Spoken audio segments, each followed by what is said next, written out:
और आइए आपको सीधे नागपुर की ओर लिए चलते हैं, जहां आरएसएस के शताब्दी समारोह में खुद मोहन भागवत का संबोधन इस समय जारी है। करते हैं और आज की परिस्थिति का अगर हम विचार करते हैं तो हमारे ध्यान में आता है कि यह परिस्थिति भी हमसे इसी प्रकार के जीवन की अपेक्षा कर रही है। परिस्थिति एक सी नहीं होती, अनेक रंगों की होती है। तो परिस्थिति में बहुत कुछ अच्छा है, इसलिए बीता कालावधि 1 वर्ष का हमारी आशाएं और विश्वासों को भी दृढ़ करता है और हमारे सामने पुरानी और नई जो चुनौतियां उपस्थित है उनको अधिक स्पष्ट करने वाला भी वही कालावधि है। जैसे प्रयागराज में एक विशाल महाकुंभ हुआ, आधुनिक व्यवस्थापन के सारे कीर्तिमान तोड़कर एक जागतिक विक्रम तो उसने प्रस्थापित किया ही, लेकिन संपूर्ण भारत में श्रद्धा और एकात्मता की एक लहर उसने दौड़ा दी। पिछले साल एक दुर्घटना पहलगाम की भी हुई, हमला हुआ सीमा पार के आतंकियों के द्वारा, 26 भारतीय नागरिकों की उनका धर्म पूछकर हत्या की। लेकिन उसके चलते सारे देश में प्रचंड दुख और क्रोध की लहर पैदा हुई। पूरी तैयारी करके सरकार ने, हमारी सेना ने उसका बहुत पुरजोर उत्तर दिया। सारे प्रकरण में हमारी नेतृत्व की दृढ़ता, हमारी सेना का शौर्य, कौशल्य और समाज की एकता और दृढ़ता का एक उत्तम चित्र प्रस्थापित हुआ। और यह भी वह घटना हमको सिखा गई कि यद्यपि हम सबके प्रति मित्रभाव रखते हैं और रखेंगे, फिर भी अपने सुरक्षा के विषय में हमको अधिकाधिक सजग रहना पड़ेगा, समर्थ बनना पड़ेगा। क्योंकि इस घटना के बाद दुनिया में विभिन्न देशों ने अपनी अपनी जो भूमिका ली, उसमें हमारी ये भी ध्यान में आया कि हमारे मित्र कौन कौन है और कहां तक है।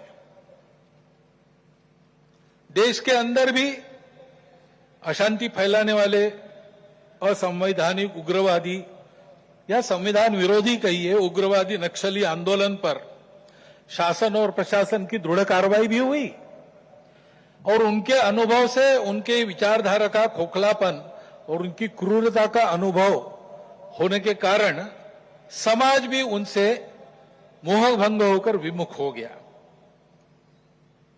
लेकिन उनका नियंत्रण तो हो जाएगा,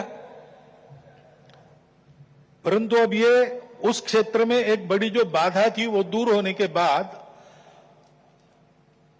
उस क्षेत्र में न्याय की स्थापना हो, विकास वहां तक पहुंचे, सद्भावना, संवेदना और सामरस्य वहां स्थापित हो, इसके लिए समाज की भी और शासन प्रशासन की भी योजनाएं चलनी पड़ेगी। क्योंकि इनका अभाव ही ऐसे उग्रवादी ताकतों के पनपने का कारण बनता है। इससे त्रस्त मनुष्य दूसरा कुछ उपाय दिखता नहीं, इसलिए निराश होकर उनको प्रश्रय देता है।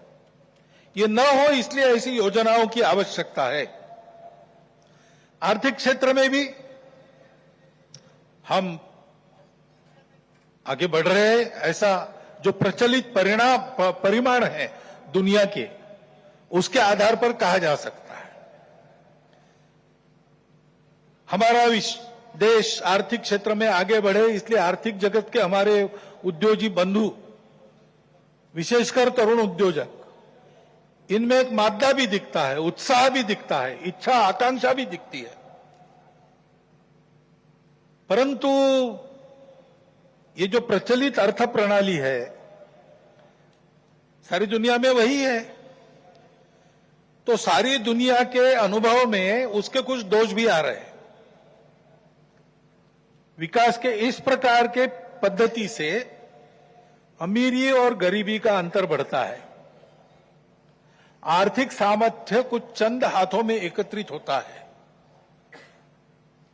शोषण करने के लिए एक नया सुरक्षित तंत्र इसमें से खड़ा हो सकता है, चिंता नहीं की तो।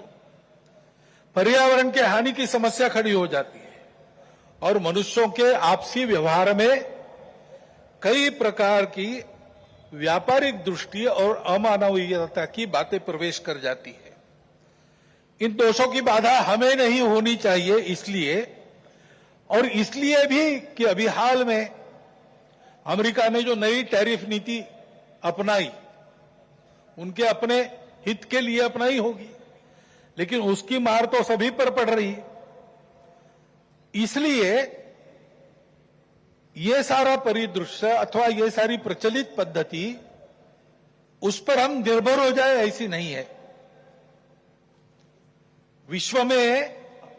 विश्व का जीवन परस्पर निर्भरता से ही चलता है। राष्ट्रों में आपस में सब प्रकार के संबंध होने पड़ते हैं।